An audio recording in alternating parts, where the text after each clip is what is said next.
आज हम surface chemistry में पढ़ने वाले हैं स्टेबिलिटी ऑफ कोलॉइडल सॉल्यूशन के बारे में, कोलॉइडल पार्टिकल्स के बारे में। इसमें हम पढ़ेंगे उन पे किस तरह का चार्ज होता है। कोलॉइडल पार्टिकल्स ऐसे पार्टिकल्स हैं जिसपे चार्ज होता है, they have an electric charge.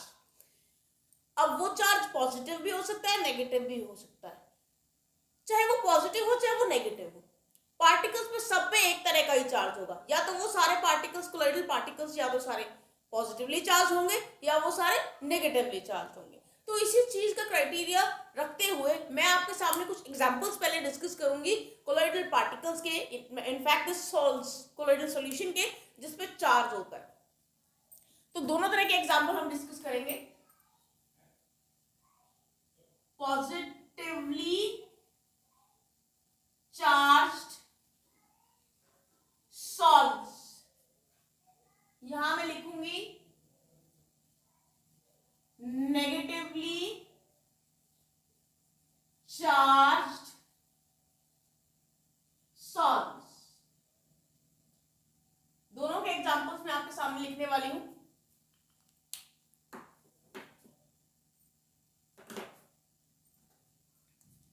सबसे पहले पॉजिटिवली चार्ज सॉल्ट्स के एग्जांपल लिखती हूं मैं। हाइड्रेटेड मेटालिक ऑक्साइड्स जैसे कि Al2O3, XH2O, CrO3, XH2O, Fe2O3, XH2O, ये है आपके हाइड्रेटेड मेटालिक ऑक्साइड्स के एग्जाम्पल्स जो पॉजिटिवली चार्ज सॉल्ट्स हैं। उसके अलावा बेसिक डाई स्टफ जैसे कि मिथाइलिन ब्लू सॉल्ट्स, ये भी पॉजिटिवली चार्ज होते हैं। उसके अलावा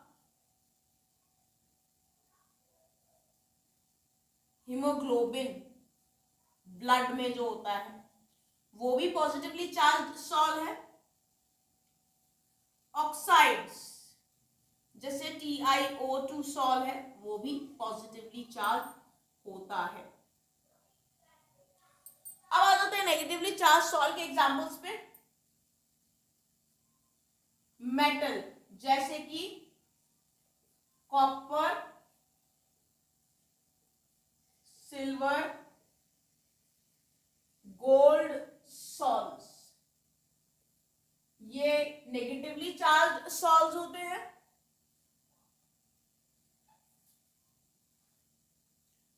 दूसरा एग्जांपल है मेटेलिक सल्फाइड्स का, जैसे कि मेटेलिक सल्फाइड्स होते हैं As2S3, Sb2S3, ये मेटेलिक सल्फाइड्स हैं। कुछ एग्जांपल्स जो कि नेगेटिवली चार्ज सॉल्ट होते हैं। थर्ड एग्जांपल मैं दे रही हूं यहां पे एसिड डाई स्टफ का, जैसे कि ईओसिन और कॉन्गो रेड सॉल्ट जो होते हैं वो भी पॉजिटिवली नेगेटिवली चार्ज सॉल्ट हैं।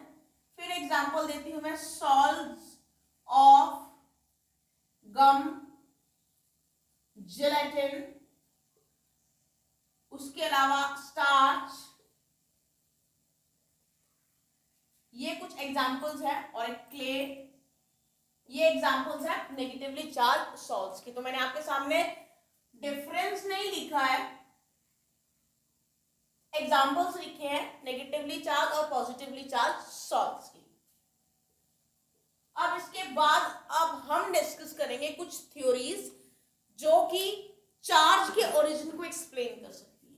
जैसे कि मैंने आपको बताया कि चार्ज होता है कोलॉइडल पार्टिकल्स पे, तो वो चार्ज कैसे पता चला या कहां से आता है वो चार्ज, किस तरह से वो चार्ज डेवलप होता है, वो हम डिस्कस करेंगे under the heading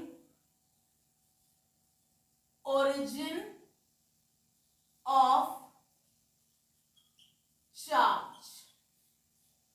origin of charge हम डिस्कस करने वाले हैं। यहां पे हम डिस्कस करेंगे चार्ज ड्यू टू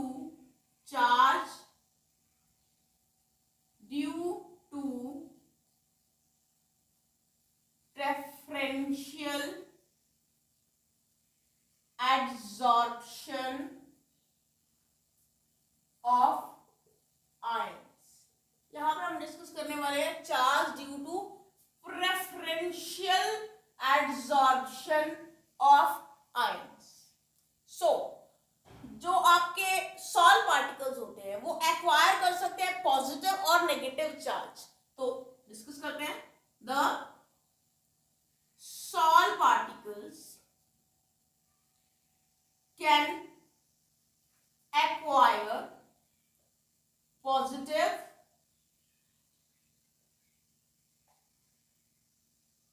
और negative charge by preferential adsorption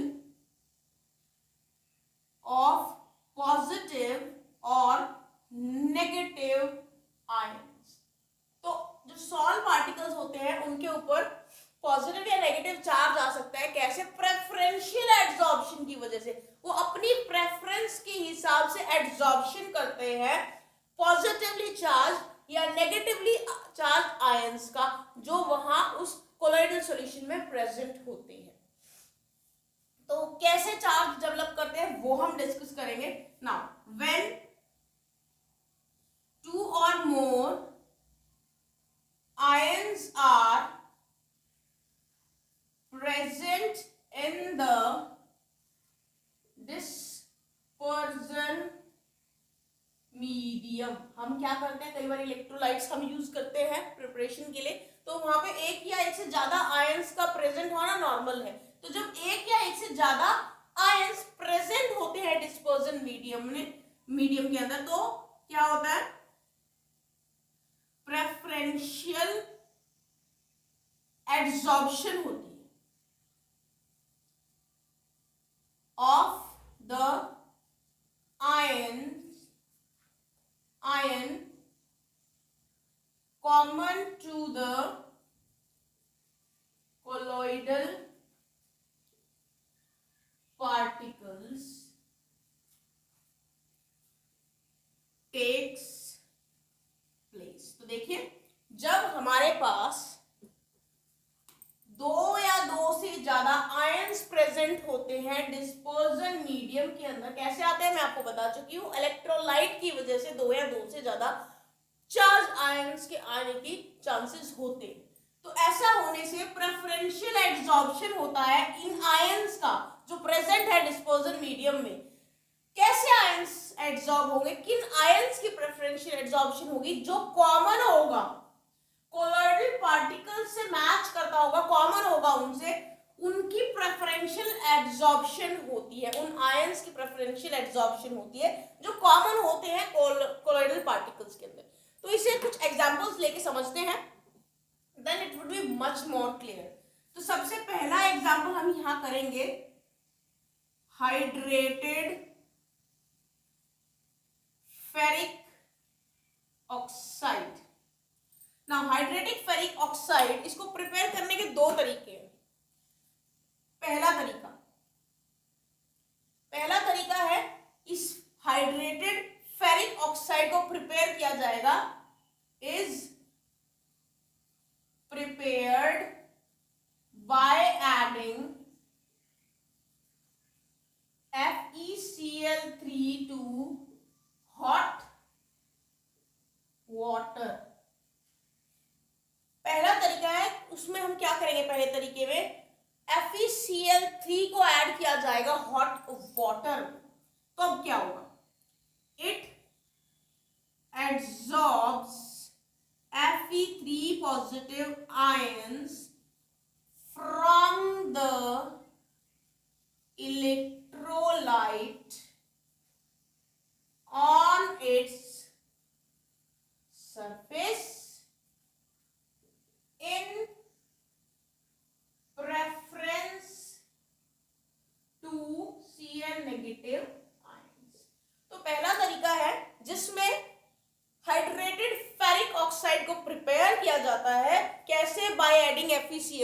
यहाँ पे FeCl3 को ऐड किया जाता है हॉट वाटर के अंदर, तो तब क्या होता है, वो एब्जॉर्ब करता है Fe3 पॉजिटिव आयंस को इलेक्ट्रोलाइट में से अपने सरफेस पे एब्जॉर्ब कर लेता है वो, as compare to Cl negative. वो प्रेफर किसको करता है, वो प्रेफर करता है Fe3 पॉजिटिव आयन को और Cl नेगेटिव आयन को छोड़ देता है। तो बनता क्या है, यहां बनेगा Fe2O3XH2O और ये एड्सॉर्ब करेगा अपने सरफेस पे Fe3 पॉजिटिव। तो यहां क्योंकि इसने पॉजिटिवली चार्ज आयन को एड्सॉर्ब किया है, तो ये बनेगा आपका पॉजिटिवली चार्ज्ड सॉल्ट। तो ये बन गया आपका पॉजिटिवली चार्ज सॉल्ट। अब हम दूसरे तरीके की बात करते हैं। दूसरा तरीका, when ferric chloride is added to NaOH, अब वाटर की जगह NaOH लिया गया है, तब क्या होगा, it adsorb OH negative resulting in the formation of negatively charged salt।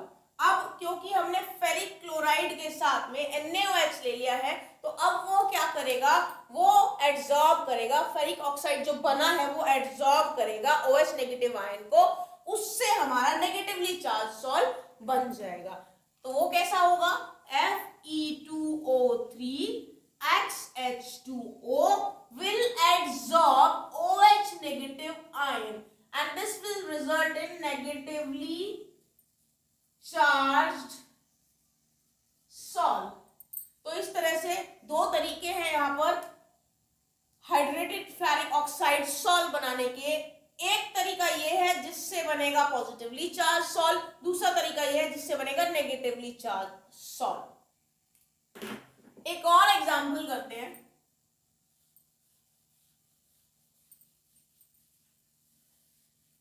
एक और एग्जांपल डिस्कस करेंगे इसी तरीके का।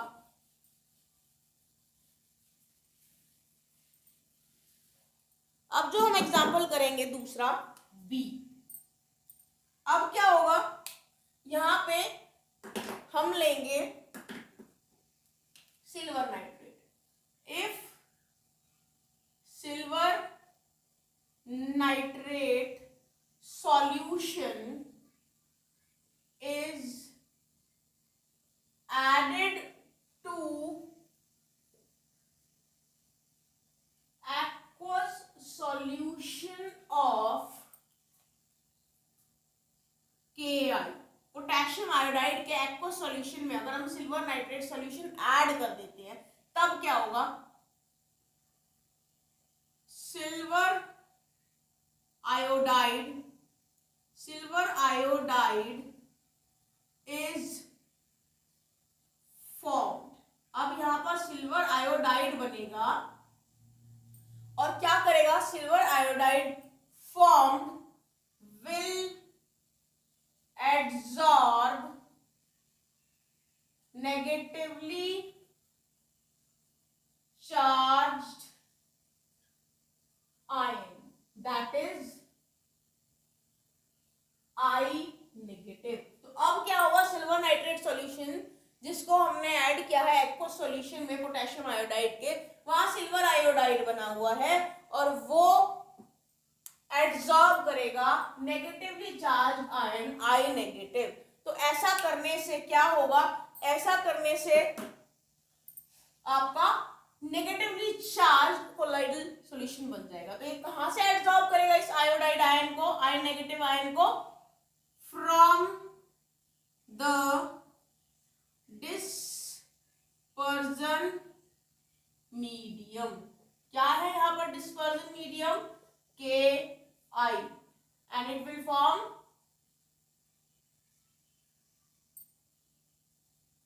it will form negatively charged salt. तो इस तरीके से हम बना सकते हैं एक और नेगेटिवली चार्ज सॉल्ट। तो ये नेगेटिवली चार्ज सॉल्ट बनेगा। इसको हम शो कैसे कर सकते हैं, इसको हम शो ऐसे कर देख सकते हैं। AgI बना है, सिल्वर आयोडाइड बना है और इसने एडसॉर्ब किया है नेगेटिवली चार्ज आयन। तो हम ऐसे शो करेंगे, इसके सरफेस पे नेगेटिवली चार्ज आयन इस तरीके से, और Ki सॉल्यूशन में रहेगा, इसके बाहर रहेगा। तो ये बन गया आपका इसके एडसॉर्प्शन से नेगेटिवली चार्ज्ड सॉल्ट। लेकिन दूसरा तरीका भी है। However, if AgI is formed by adding potassium iodide to silver nitrate solution, the sol will be positively charged। क्या क्यों होगा पॉजिटिवली चार्ज? तो यहाँ पे हमने क्या किया है, यहाँ पर हमने AgI को बनाया है कैसे, Ki को पोटेशियम आयोडाइड को सिल्वर नाइट्रेट सॉल्यूशन में ऐड करके बनाया। तो अब बना पॉजिटिवली चार्ज आपका सॉल्ट। पॉजिटिवली चार्ज सॉल्ट बना, क्यों बना? Because in this case AgNO3 silver nitrate act as dispersion medium। तो यहां पर silver nitrate solution dispersion medium का काम करेगा एंड AgI जो कि बना है adsorb positively charged Ag positive ions. तो यहाँ पे आपका AgI एडसॉर्ब कर रहा है positively charge Ag positive ion, silver ion यहाँ पे ये एडसॉर्ब कर रहा है फ्रॉम डिस्पर्जन मीडियम, क्योंकि आयंस का एडसॉर्प्शन डिस्पर्जन मीडियम से ही होगा। तो डिस्पर्जन मीडियम से वो एडसॉर्ब कर रहा है Ag पॉजिटिव आयंस। तो अब यहाँ पे किस तरह का आपका बनेगा solution, salt colloidal salt. AgI बना है और उसने एडसॉर्ब किया अपने सरफेस पे Ag पॉजिटिव आयंस को, साइड में रह जाएंगे बाकी के I नेगेटिव आयंस। तो क्योंकि इसने पॉजिटिवली चार्ज आयन को अपने सरफेस पे एडसॉर्ब किया, इसलिए यहाँ बनता है आपका पॉजिटिवली चार्ज्ड सॉल्ट। तो इस तरीके से हम पढ़ सकते हैं किस तरह से ओरिजिन होता है चार्ज का आपके कोलाइडल पार्टिकल